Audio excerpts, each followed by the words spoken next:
काट दो, जब कुछ लेकर जाओगे आप बिल्कुल खाली होगा। बैठो, मैं कुछ नहीं जानता, लेकिन जो मेरा परमात्मा बोलेगा मैं वो बोल लूंगा। बड़े ध्यान से और बड़े उससे सुनना है। बिल्कुल लोकल हरियाणवी भाषा में सत्संग हुआ करती। न मैं पंजाबी जानता और न मुझे ज्ञान है। बिल्कुल हरियाणवी भाषा में सत्संग हुआ करती। क्या करने के लिए आता और मैं क्या कर बैठा, और कहीं मंदिर में जा बैठे और कहीं मस्जिद में जा बैठे। जिस मकसद के लिए आए थे इस संसार में उसको तो हम भूल गए, लेकिन हम दूसरे रास्ते पर चल गए। हे गुरुदेव, हे मेरे परमपिता परमात्मा, आपके इस सत्संग में मैं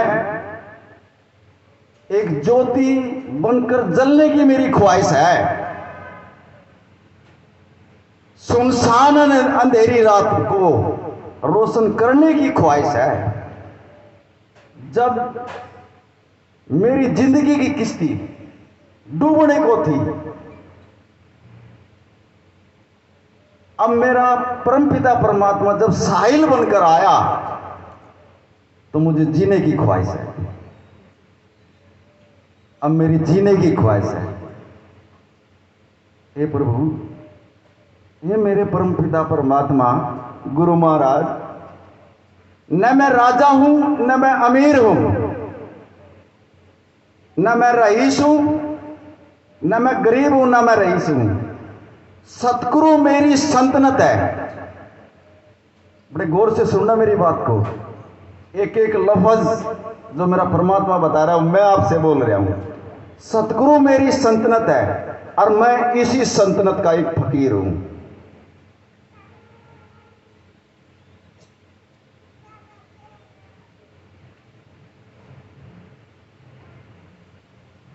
मैं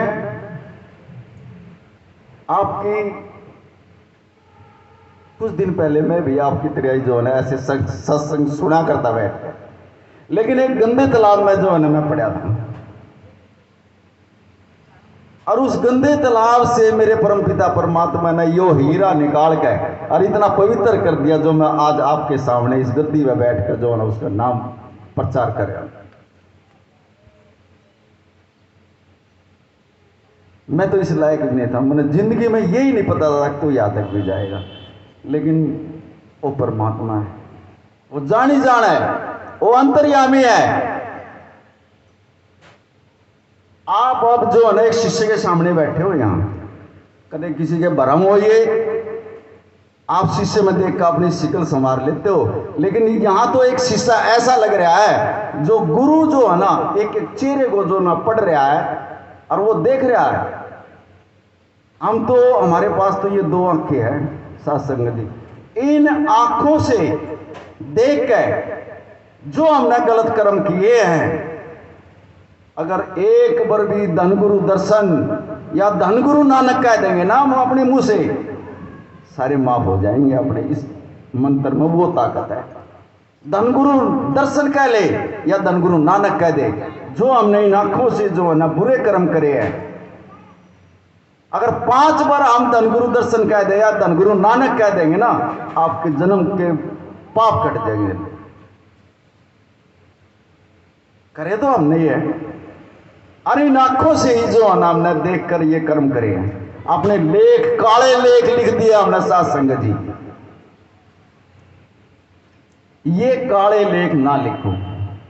ये सत्संग अमृतसर के अंदर अमृत कौर एक माता जी है, और बहुत रईस घराने की थी। वो बहुत पैसे वाले आदमी थे, लेकिन सत्संग अटेंड नहीं किया उसने। आप पर के किसी जीव के साथ एक दिन वो जो है ना सत्संग में चली गई।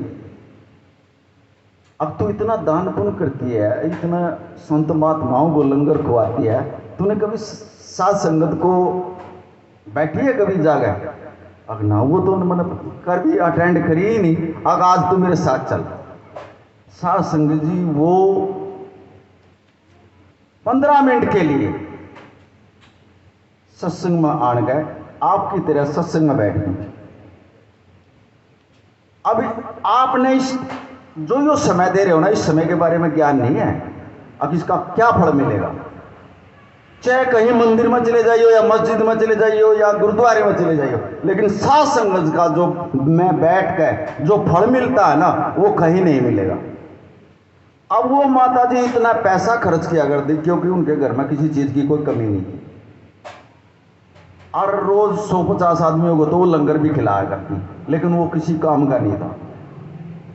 जब वो 15 मिनट के लिए जब साथ संगत में सत्संग आने का बैठ गई, तो कुछ दिन के बाद उसका शरीर पूरा हो गया। और जब उसका शरीर पूरा हो गया तो यमराज उसको घसीट कर उसके केस, उसके बाल पकड़ गए और उसको खींच रहा था। उसका कोई गवाह भी नहीं था, कोई साथी भी नहीं था उसका, और वो राक्षस उसको जो ना घसीट कर ले जा रहा है, और वो देख रही है अगर मैंने इतना दान पुण्य कराया और इतनी मैंने आदमियों की सेवा करी, मेरे तो कोई भी कुछ भी काम नहीं आया, और मेरा परिवार तो जो मैंने नीचे खड़ा खड़ा देख रहा है, मेरी कोई सहायता भी नहीं कर रहा, कोई भी मेरी सहायता नहीं कर रहा।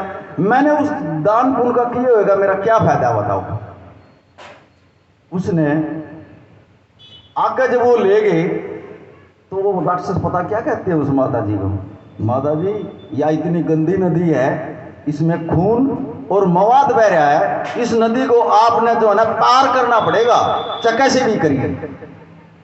अब वो माता जी कहने लगी, मैं तो नहीं कर सकती इतनी गंदी नदी को पार, इसमें तो बहुत बुरा है, अब ये तो करनी पड़ेगी तुम्हें।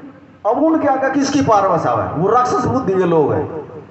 अगर अपने परिवार में एक बच्चा राक्षस बुद्धि का हो जाए, वहां माँ बाप की पार नहीं बसाती, और वो तो परमात्मा के प्यारे हैं, ठीक है, उनको राक्षस की प्रवृत्ति मिल रही है, वो उनके आगे किसकी बसाव है, मानना पड़ेगा वहां जाकर। अब वो कह रहे हैं कि ये नदी पार करनी पड़ेगी, और माता जी नाट रही है। साथ संगत जी जो उसने 15 मिनट साथ संगत में बैठ के और जो सत्संग सुना था, उसका फल जो ना उसके सामने आया। फिर सफेद कपड़ों में एक लड़की आई उसके सामने, कहने लगी, माता जी आप क्यों घबरा रहे हो। माता जी पता क्या सवाल करते हैं, बोले भाई तू कौन है। कहने लगी, मैं वो शक्ति हूं, मैं वो फल हूं जो आपने 15 मिनट सत्संग में बैठकर सत्संग सुना था, मैं उसका फल हूं, और आप मेरे कंधे पर बैठो और मैं इस नदी को मैं पार कर रहा हूं। वो शक्ति अपने कंधे पर बिठाकर उस माता जी को और उस गंदी नदी से जो है ना उसने पार करवाया। अब जब वो यमराज के पास गई, धर्मराज के पास गई, धर्मराज ने कहा, अब यार तुम तो इसको गलती से ले आए, ये वो माता जी थोड़ी है, इसके घर से 7वां घर है उसका, और उसका भी नाम यही है, वो ले आनी थी, तुम तो इसको गलत ले आए। और वो सुन रही है खड़ी खड़ी, वो आत्मा देख रही है धर्मराज क्या कह रहा है, इसको वापसी भेजो। इतनी कहते हैं, अब घर के वहां उसकी लाश पड़ी है, ये सच्चाई बता रहा है, आज भी अमृतसर के अंदर है वो माता जी। जब वो नीचे आई, उसने कह दिया जाओ इसको दोबारा नीचे भेजो, इसका समय नहीं है अभी, इससे 7वां घर इसी नाम की है, उसको ले आओ।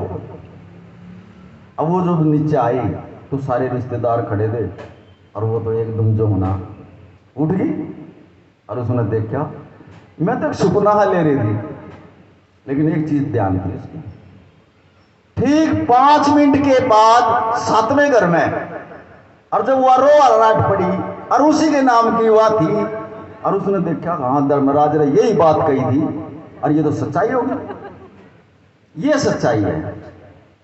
और वो वहां रोना पीटना शुरू हो गया, और वो उस घर में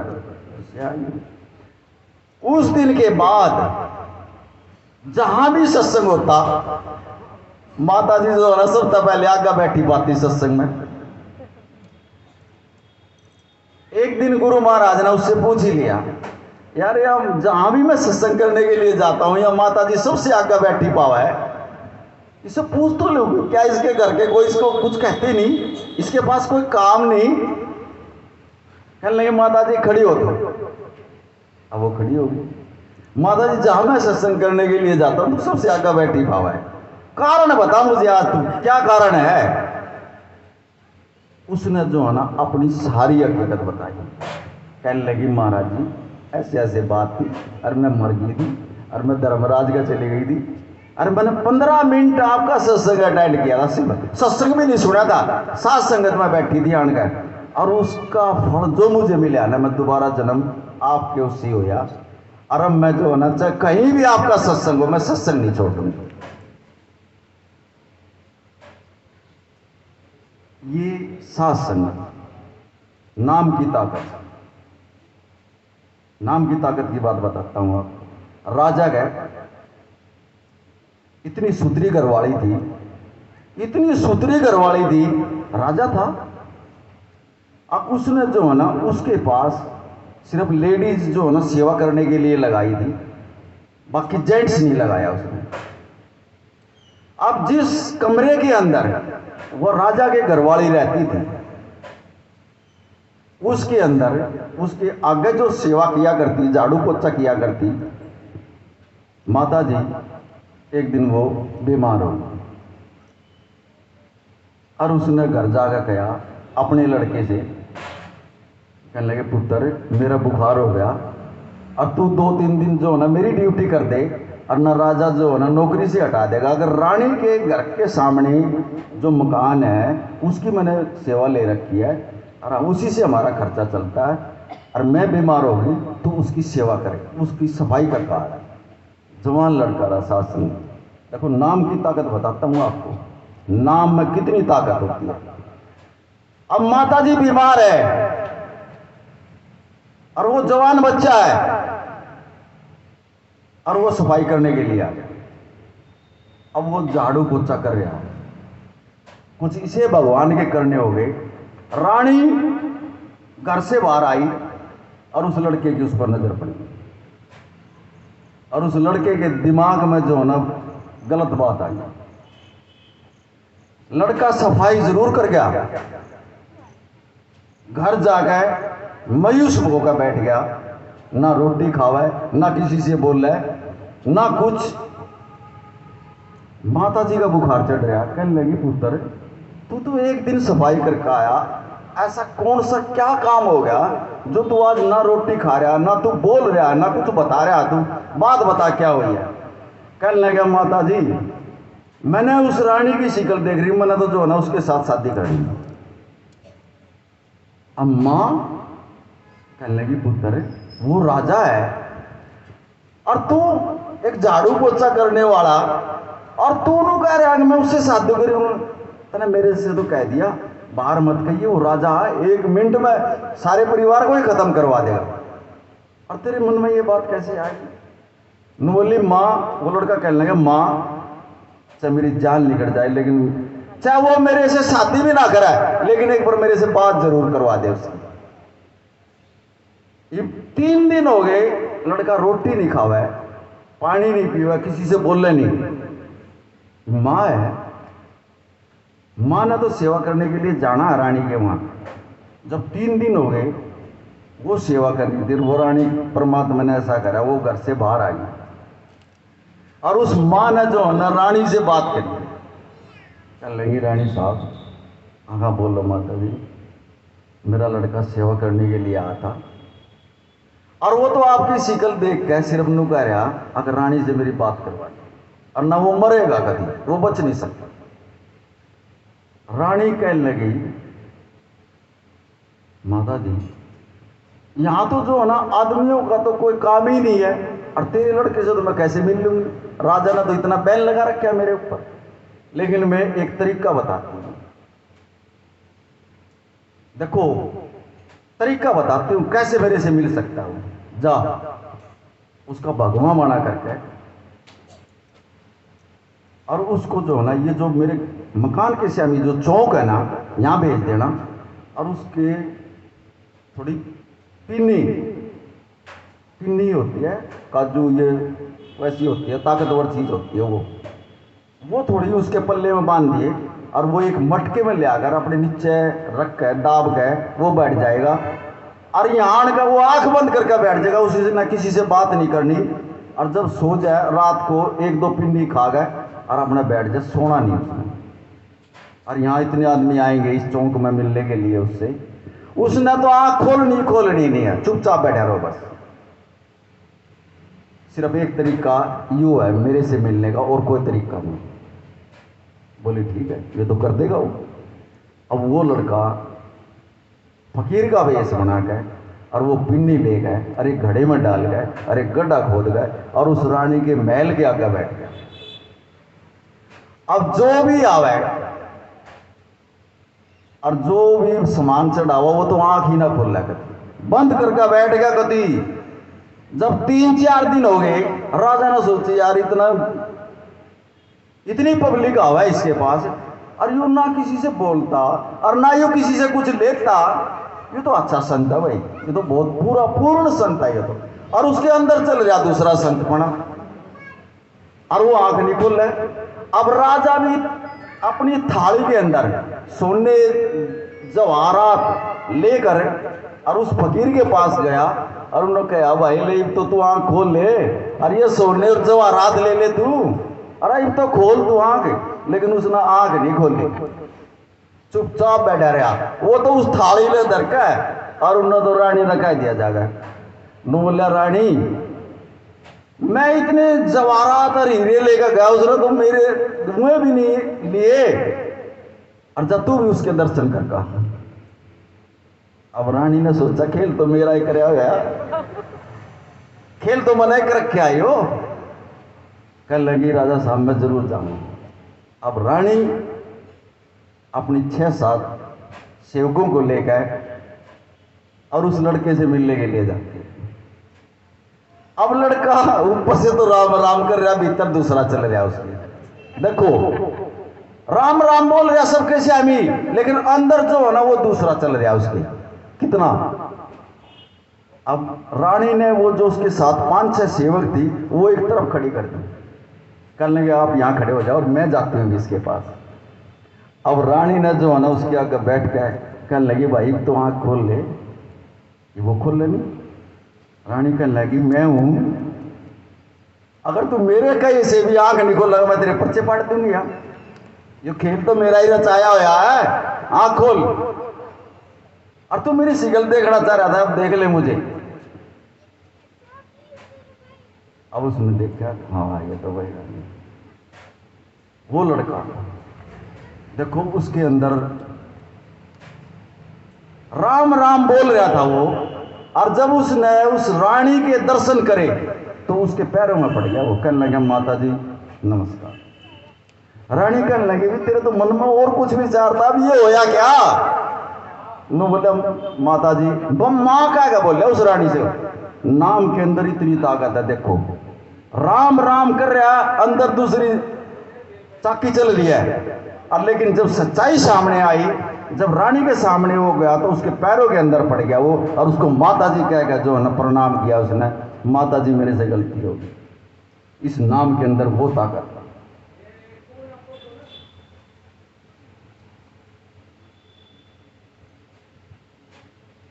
जिसके पास ये नाम है इसका कोई मोल नहीं। 2 मियाँ बेटी चंडीगढ़ से 25 किलोमीटर दूर रायपुर है, और रायपुर के नजदीक पुंटा साहिब है। वहां गुरु गोविंद सिंह जो है ना विराजमान थे। औलाद उनका थी नहीं। अब दोनों में याद है धार्मिक विचारों। कोई भी संत महात्मा आवे अपने घर ले जाए और उनसे पूछे हमारे को जो है ना कुछ परमात्मा का मिलने का रास्ता बताओ। सिर्फ एक ही बात कहे, कुछ ऐसा तरीका बता दो अगर हमारे को परमात्मा मिल जाए। एक फकीर को अपने घर ले गए, उसका लंगर पानी करवा गए और उससे पूछा आप परमात्मा का रूप हो, हमारे को कोई ऐसा रास्ता बता दे जो कि हमारा ठाकुर जो है ना हमारे से खुश हो जाए। अब फकीर था, दोनों मियाँ बीवियों को उसने बताया, जाओ आपको ठाकुर दर्शन देगा। सुबह उठो, दोनों नहाओ धो और मटका लो, पानी का मटका जो है ना अच्छा साफ सुथरा भरकर ठाकुर को स्नान करा करो और आपको दर्शन देगा। उस फकीर ने कर्म कांड के साथ जोड़ दिया उसको। बहुत गहराई की बात है ये, आप समझो थोड़ा। उस फकीर ने ये कह दिया ठाकुर आपको दर्शन दिया करेगा, आप उसको ताजी पानी लाकर उसको ठाकुर को स्नान किया करो, इतनी बात कही। अब दोनों मर्दवीर सुबह उठे, नहावे और धोवे, पानी लेने के लिए जावा। उस पानी के मटके को भी जो है ना कई बार साफ कर कर उसमें पानी भर कर लावे और ठाकुर जी को स्नान करावे और उसकी पूजा पाठ करें। अरे ऐसे सितार बजा करते हुए, और बहुत ज्यादा बढ़िया सितार बजा करते। काफी दिन हो गए ये करते करते। उस फकीर ने उनको जो ना कर्म कांड के साथ जोड़ दिया, नाम के साथ नहीं जोड़ा उसने। एक दिन गुरु गोविंद सिंह का एक सेवक है, जब रायपुर से संगत जो है ना गुरु गोविंद सिंह के दर्शन करने के लिए जा करती, तो रास्ते में जो है ना बनपुर खालिस्तान होया करता, वहां जो है ना डाकू रहा करते, और वो डाकू जो है ना संगत को लूटा करते वो। और वो एक सेवक ऐसा था, वो उसके अंदर जो है ना रहा करता। जब वो चोर संगत पर हमला किया करते, जो गुरु के लिए दसवंध ले जा करती संगत, वो उसको ले लिया करते वो चोर। कहले वो सेवक 10 वीर बनी, 2 बच्चे और 2 सेवक, वो बेचारे रात को जा रहे हैं उस जंगल से, और वो डाकू आ गए। उन्होंने कहा भैया तुम जो जितना जो दसवंध ले आए हो इनको हमारे को दे दो, और ये जो औरत है ना ये भी हमारे के पास छोड़ दो, और हम जो है ना अपने पास। और वो 20-25 थे वो बदमाश। अब वो जो गुरु का सेवक था उसने ये बात सुनी, और उसने जो है ना सोचा आज तो बोले सो निहाल क्या कभी जो है ना ये बख्शेंगे नहीं है लोग बाग। और वो ये बात क्या करता, बोले सो निहाल रोड़ा मचा दिया करता वहां बनों के अंदर। तो वो चोर बाहर जा करते, नो बोले आज तो ये उससे भी नहीं मानेंगे, आज तो हथियार ही उठाने पड़ेंगे। और वो जो है ना उनसे लड़ना शुरू कर दिया उन डाकुओं से। अब वो 1 और वो 25 लड़ते लड़ते जो है ना वो उसने 25 के 25 भगा दिए। उस एक सेवक ने, चोट तो उसके भी आई। जब चोट उसका आई तो वो दोनों पानी लेकर आ रहे थे, और उसने जो है ना कहा भाई मेरे को प्यास लग रही है पानी की, मैं मर रहा हूं, मेरे को थोड़ा पानी पिला दे। और वो दोनों मर्द वीर मटका पानी का ले रहे हैं, लेकिन उन्होंने ये कह दिया, बोले अगर इसको पानी पिला दिया तो ये पानी झूठा हो जाएगा और ठाकुर दर्शन देना बंद कर देगा, ठाकुर दर्शन नहीं देगा। अब वो पानी के लिए पुकार रहा, और वो उसने पानी नहीं पिलाया उन्होंने, और उसके मुंह से निकल गया सात संगत जी जा ठाकुर दर्शन ही नहीं देगा तुम्हारे, ये वचन काट दिया उसने, ठाकुर दर्शन नहीं देगा, जाओ करवा लो स्नान उसका। मेरा जी निकल रहा, ये ठाकुर के दर्शन करवा रहे हैं, पानी से स्नान करवा रहे हैं। सात संगत जी दोनों मर्द वीर उस पानी को ले गए, ठाकुर के स्नान करवा रहे हैं। कानों में आवाज आ रही है उनके, ठाकुर दर्शन नहीं देगा, ठाकुर दर्शन नहीं देगा। ठाकुर ने तो दर्शन दिए नहीं। और थोड़ी देर के बाद उन्होंने देखा उस फकीर का, उस गुरु गोविंद सिंह के जो दास था उसका जो है ना शरीर पूरा हो गया, और वहां पब्लिक जुड़ रही है।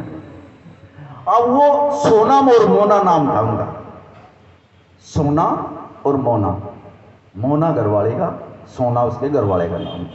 दोनों मर्द भी उस मटके को, उस बाल्टी को जो है ना उठा कर जो है ना वहां गए, तो उन्होंने देखा यार ये तो वही आदमी है जिसने पानी मांगा था, और हमने तो इसको पानी नहीं दिया और इसकी बेचारे के प्राण निकले। अब वो पानी की बाल्टी ले आ खड़े हैं, और वो जितने आदमी थे वहां, और वो लेडीज भी 10 लेडीज भी वहीं भी थी जिसने उनकी जान बचाई थी, और उन्होंने कहा, सोना और मोना ने, भाई इसने हमारे से पानी मांगा था, हमने पानी नहीं दिया और इसकी जान इस करके ले गई, हम तो ठाकुर का स्नान करने के लिए चले गए। अब उन्होंने जो कुछ कहा, शर्मिंदे हो गए वो।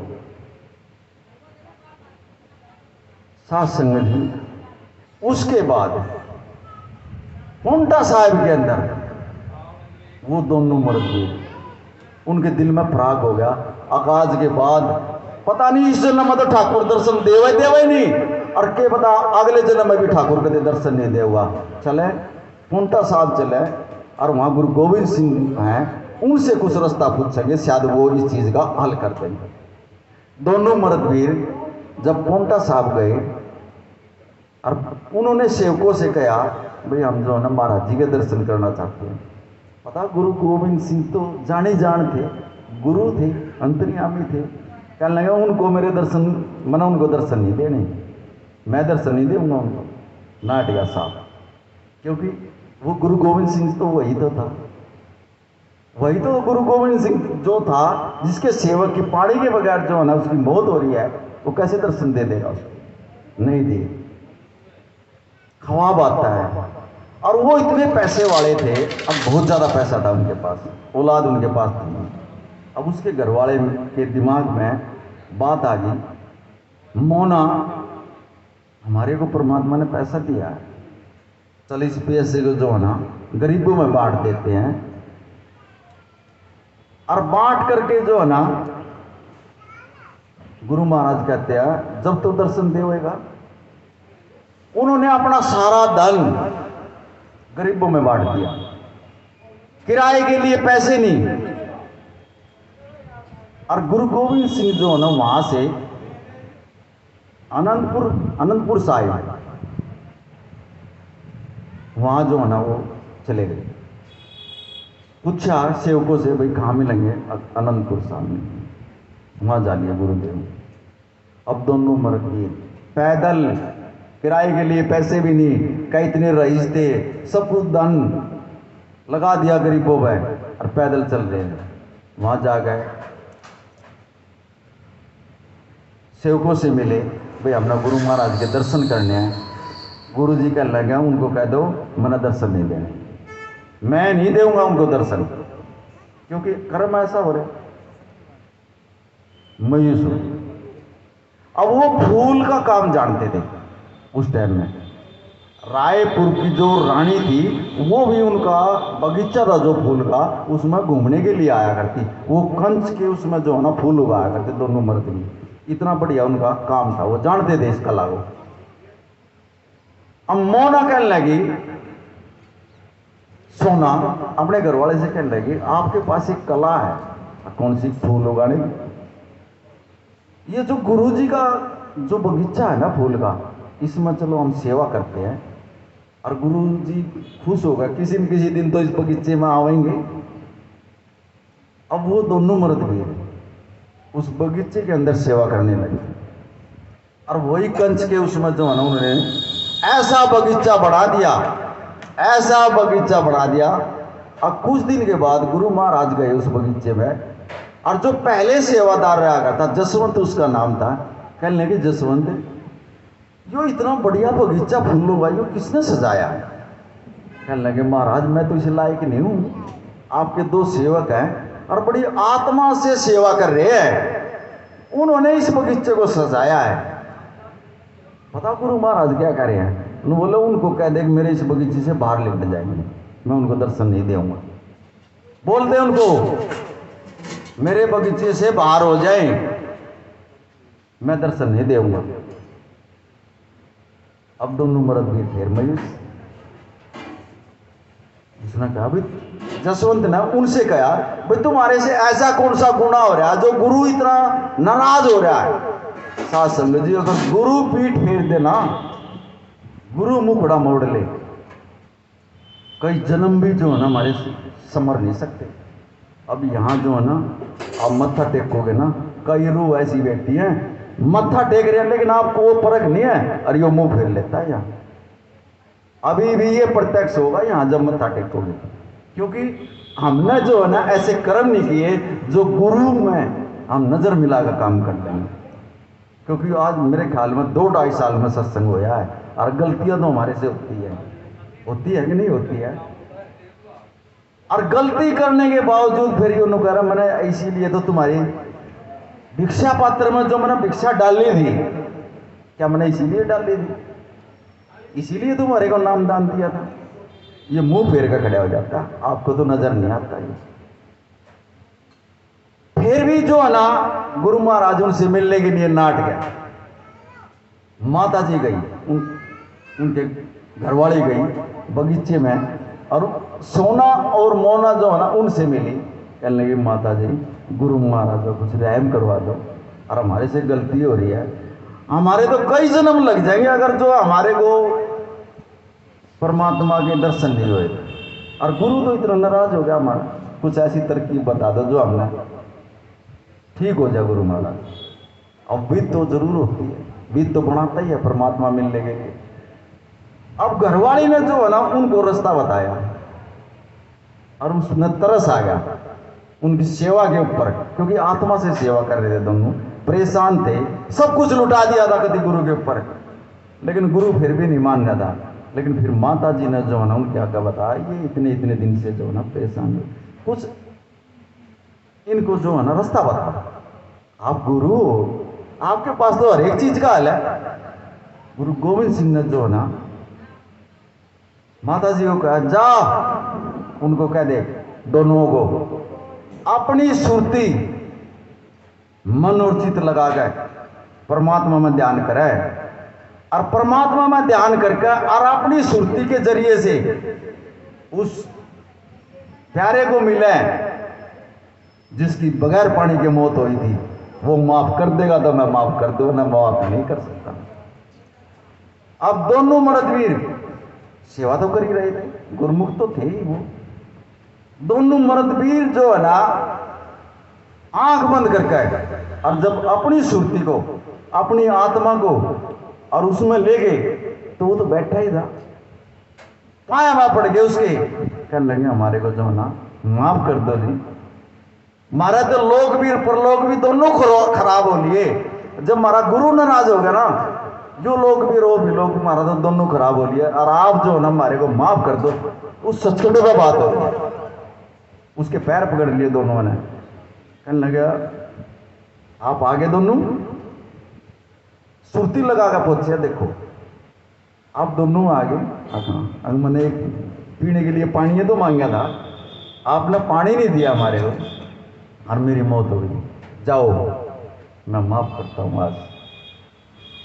और अब जो है ना बगीचे में जितने फूल लग रहे हैं, कल गुरु गोविंद सिंह का जन्मदिन है, और वो जितने बगीचे के अंदर फूल लग रहे हैं ना, सारे ना तोड़ कर ले और गुरु गोविंद सिंह आपको मिलेगा। उसने रास्ता बता दिया और जा मना माफ करता।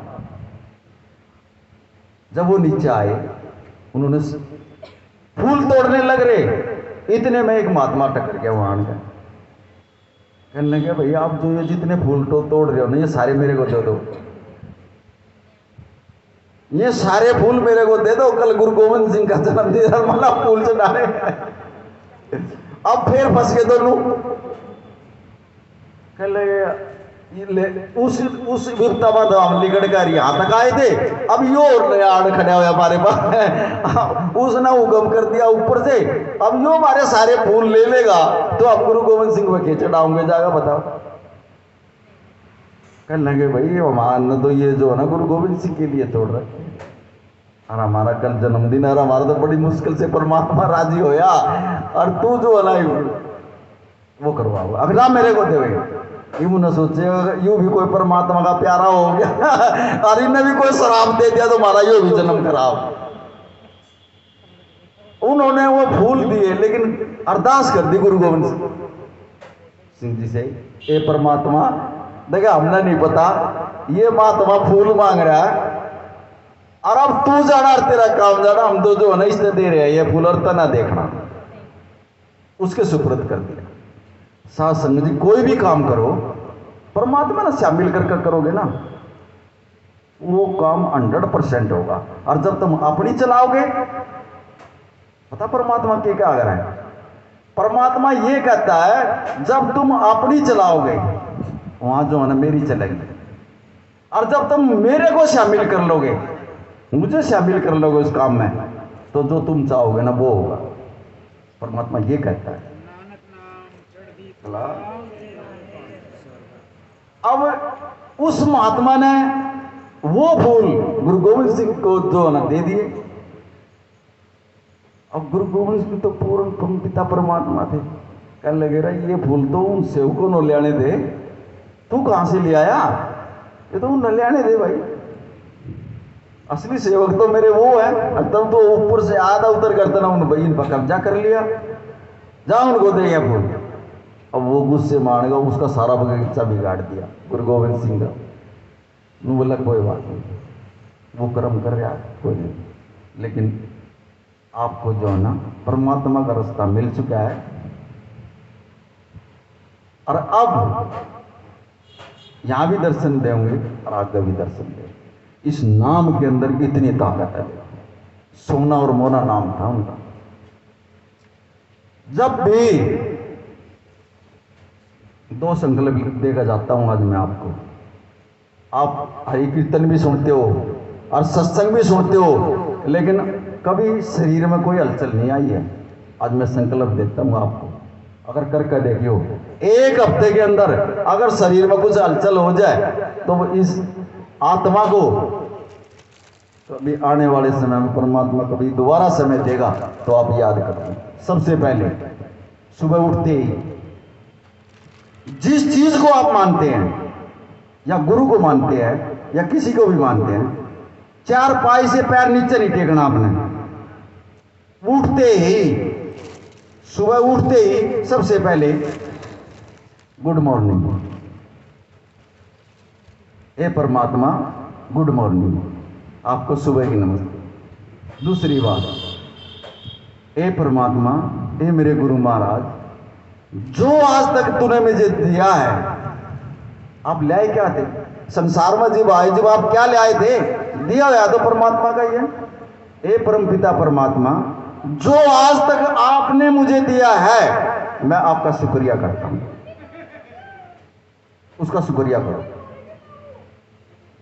आज तक मैं एक से भी नहीं पूछ लूंगा ना, आप मुझे आप अपना एड्रेस बताओ, आप बता नहीं सकते।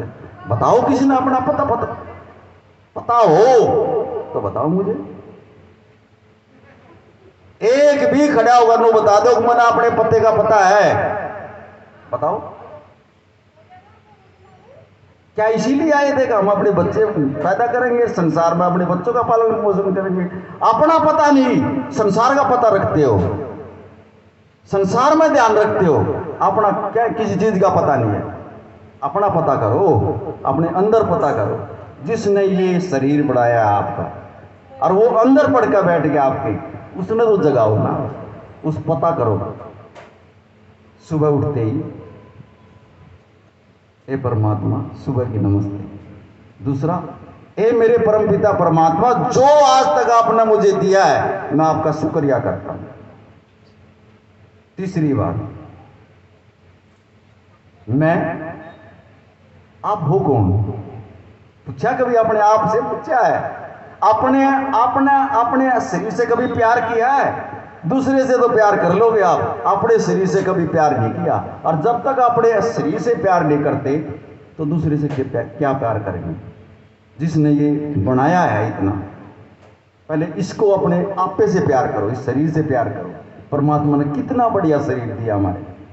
शीशे में देखकर तो ये दाग, ये शरीर, ये तो सब कुछ संभाल लोगे, लेकिन अंदर जो परमात्मा बैठा ना उसको कभी, वो बैठा बैठा देख रहा, देख अपनी शिकल संभालने में तो लाग रहे हैं, मेरे को कभी याद नहीं करते।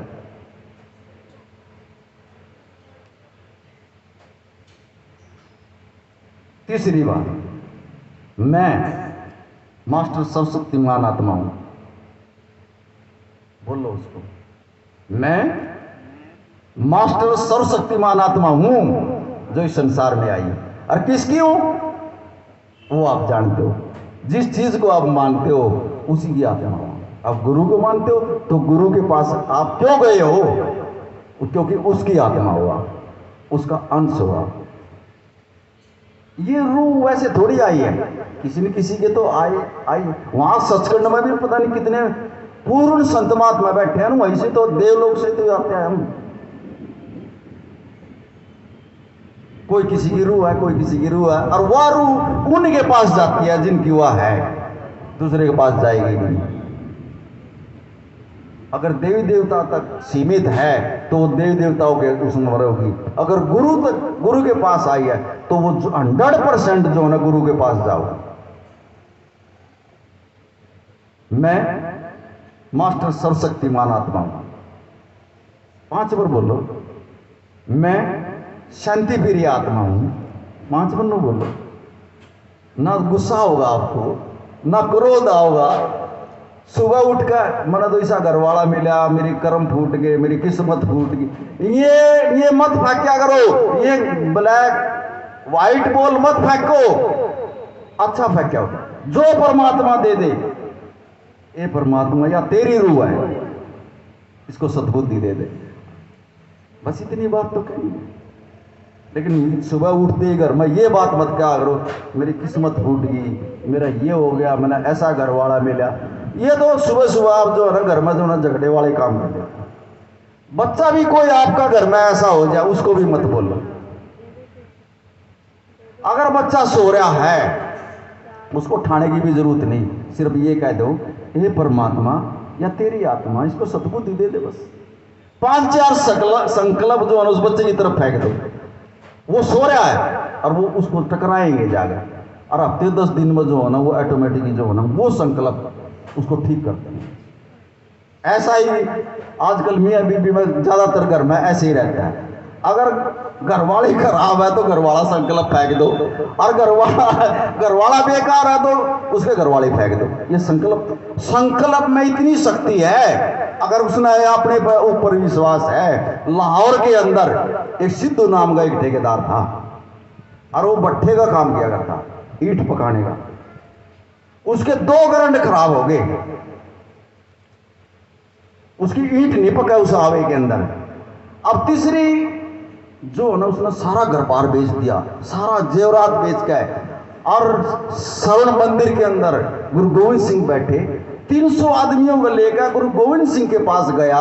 कह लगे महाराज मैं तो कति नाश हो लिया मेरा, और अब जो ना 2 गरंड मेरे खराब हो गए, मेरी ईंट नहीं पकती, और यो तीसरा गरंड है मैंने सब कुछ दाव पर लगा दिया, कुछ इसी कृपा कर दे, यो गरंड जो है ना पाक जाए मेरा, और मेरा जो है ना बस नगारा हो जाएगा इस दुनिया में, और नमकती उजड़ लिया। अब गुरु गोविंद सिंह जो है ना पूर्ण परमात्मा थे, उसने कहा जा तेरा यो गरंड जो है ना पक जाएगा, लेकिन लाहौर के अंदर जाकर तने एक काम करना, भंडारा लगा दे, सबको लंगर खिला, और तेरा आवा पक्का हो जाए, पकेगा वो कभी। वचन दे दिया गुरु ने, और सिद्धू ने वो मंजूर करके और लाहौर के अंदर इतना बड़ा भंडारा कर दिया, सारी लाहौर को जो ना वो लंगर खिला रहा। एक मेरे वर्गा इंसान फटे कपड़े पैर कर वो लंगर खाने के लिए आ गया, और जब वो उस लंगर में एंट्री करने लगा तो वो सिद्धू नाम का आदमी जो ना गेट पर खड़ा था, और उसने उसकी बात जो पकड़ ली, तू कहाँ जा रहा हो यार? अगर मैंने भी लंगर कर लंदे यार, अब तेरा काम नहीं है यार, तू लंगर नहीं करेगा यार, यहाँ तो VIP आदमी लंगर करते हैं। और वो बेचारा गरीब आदमी, और उसको लंगर नहीं करवाया उसने, और वो देख रहा सारा ला और लंगर खा रहा, और वो देख रहा खड़ा खड़ा।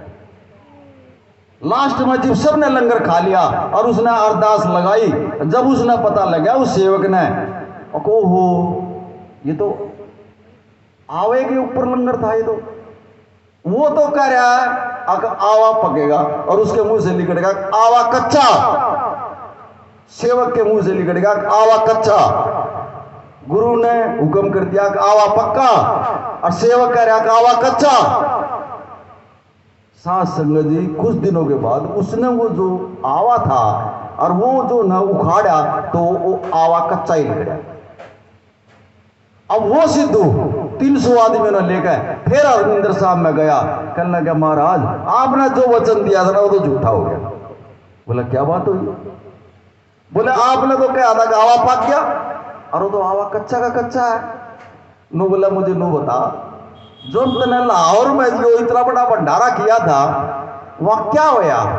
नो बोला जी सारी लाहौर ने लंगर खाया, सिर्फ एक पटे पुराने कपड़े वाला आदमी था और उसको मैंने लंगर नहीं दिया, और उसने जो है ना मुंह से वचन निकाल दिया आवा कच्चा। नो बोला रहा वो मेरा ही तो सेवक था और उसको ब्रह्म का ज्ञान था। अब लाज तो मैंने उसकी भी रखनी है, उसको ब्रह्म का ज्ञान हो गया था। साध संगत जी जब आत्मा को 10वें द्वार पर आप ले आओगे ना, आपकी खुद की मलकियत होगी। आप नू कह दोगे ना शरीर का खून बंद हो जा तो वो खून भी बंद हो जाएगा। अगर नू कह दोगे ना नाड़ी बंद हो जा तो वो नाड़ी भी बंद हो जाएगी। यहां 10वें द्वार में इतनी ताकत है। कभी ला कर तो देखो इसको, इस शरीर को जो, इस आत्मा को जो ना अंदर से खींच कर अगर 10वें द्वार में ले आओगे तो जब पता लगेगा आपको। जैसे परमपिता परमात्मा की आंख ऊपर ना है ना, आपकी भी आंख जो है ना ऊपर न रहोगी, संसार में नहीं आओगी। गुरु महाराज जो पूर्ण गुरु है उनके पास तरीका तो होता ही है। कहने लगा मैंने सेवक की भी लाज रखनी है और तेरी भी रखनी है। जा तेरे को फिर वचन देता हूं, जो तेरी कच्ची ईंट है, जो तेरा आवा कच्चा है, तेरा वही आवा पक्की ईंटों के बरोबर बिकेगा। जा मैंने वचन दे दिया। उसी रात को लाहौर का इतनी लंबी चौड़ी एक दीवार थी वो गिर गई। राजा ने हुक्म कर दिया या दीवार अभी बननी चाहिए, और किसी के पास ईंट थी ही नहीं, और उन्होंने जो है ना वो कच्ची ईंट पक्के रेट में खरीद लिया, और वो पक्के रेट में खरीद। गुरु में इतनी ताकत है। लेकिन सेवक में अगर सच्चे दिल से कह दे, जा संकल्प आत्मा से कह देगा ना वो पूरा होगा। संकल्प में इतनी शक्ति है। आप कोई भी काम हो घर में, अगर 2-4 बच्चा गलत लाइन पर चल जाए, 2-4 संकल्प जो है ना सोते हुए भाई भी अगर आप छोड़ दोगे ना, आप उसकी बुद्धि ठीक आ जाएगी।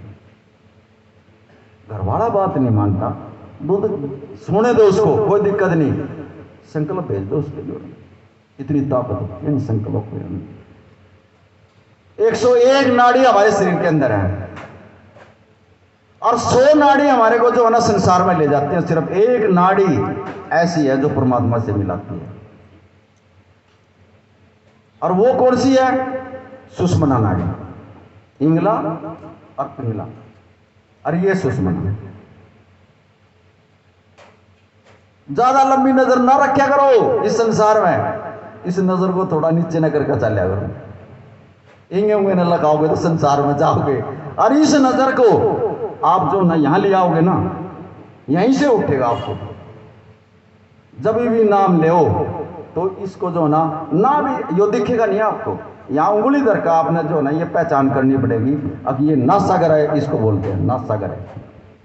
यहाँ उंगली रख लो, इसकी पहचान कर लो, यहीं से आपको जो ना एक उठती चली जाओगी। बहुत पतली नाड़ी है, ना तो परिवार उसमें जाएगा, ना गुरु जाएगा, सिर्फ एक आपकी आत्मा जाओगी, और वो जो है ना 10वें द्वार बजाओगी। और जब वो यहां पहुंच जाएगी, जब आपका यहां दर्द होगा, इन आंखों से नीचे संसार है और इससे ऊपर परमात्मा है। जमीन से 200 किलोमीटर तक जो है ना उसका गुरुत्वाकर्षण जो है ना नीचे की तरफ है, और 200 किलोमीटर से ऊपर जो है ना फिर ऊपर की तरफ खिंचाव हो जाता है। वो जीव जो है ना कोई भी चीज फेंकेंगे तो ऊपर नहीं जाओगे। इसी तरह हमारे शरीर में जब भी आत्मा यहां पहुंच जाएगी 10वें द्वार पर, तो ऊपर नहीं चले जाओगे, नीचे नहीं आओगे, और जो आप कहने लग जाओगे वो सच्ची होने लग जाएगी। आपकी मलकियत आपके पास होगी, आप अपनी मलकियत के खुद मालिक होगे। आपकी बात जो ना हर मुंह से जो बात निकालोगे वो सच्ची होगी। लेकिन इस आत्मा को खींच कर आप 10वें द्वार पर ले आओ, और वो कैसे होगा? सुमरन के जरिए। आप जो ये बिंदी लगाते हो, लेडीज का 10वां द्वार जो है ना बहुत कमजोर होता है, लेकिन जेंट्स का बहुत शक्तिशाली होता है। क्यों होता है? इसको ये जो बिंदी लगाते हैं ना, इसमें नुकसान भी है आपका। वो क्या नुकसान है? आपको उस जगह का पता नहीं है, आप घाटे में जा रहे हो। आपको जो है ना परमात्मा ने सहारे की जरूरत दी है, या तो गुरु का सहारा हो या घर वाले का सहारा। जब तक इन दोनों में से एक का सहारा नहीं मिलेगा ना, आप चल नहीं सकते इस रास्ते में। और चलोगे तो ये संसार जो है ना बाधा बनकर खड़ा हो जाएगा आप। इसी करके ये 10वां द्वार, फिर आप किसी को सुनोगे नहीं। और इसी करके आपका जो है ना ये 10वां द्वार जो है ना इसी तरह कमजोर है। जब आपको सहारा मिल जाएगा ना, फिर आप जो है ना इस संसार में जो है ना खुलकर चलोगे, क्योंकि या तो गुरु खड़ा है या पति खड़ा है, आपको कोई टोकने वाला नहीं है। फिर आप खुलकर काम करोगे फिर। लेकिन मर्द, उसका 10वां द्वार वो बहुत मजबूत है, उसको तो सिर्फ गुरु की जरूरत है या अपने परमात्मा की जरूरत। उसने किसी से वो नहीं है ना, सहारे की जरूरत नहीं, वो तो गुरु का सहारा लेगा और पहुंच जाएगा वो। लेकिन या प्रेम गली साकरी या वह, उसमें जो है ना इसमें और कुछ नहीं आ सकता, सिर्फ वही आत्मा जा सकता।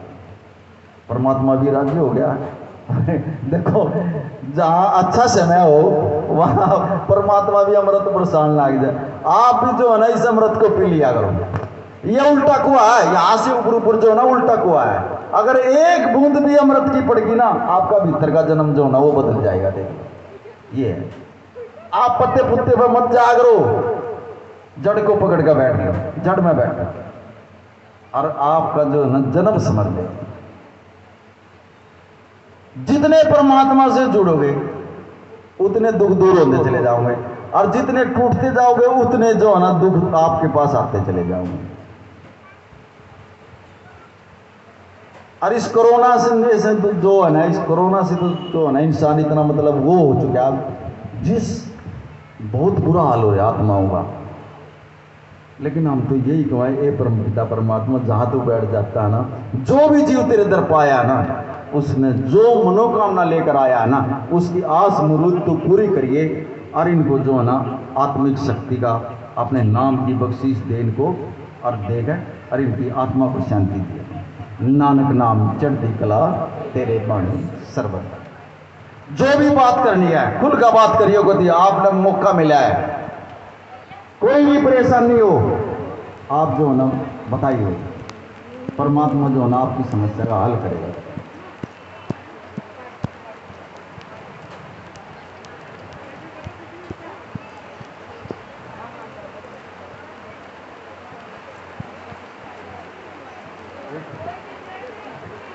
अंदर बिठा लो ना, अंदर बैठ जाओ। हाँ अंदर।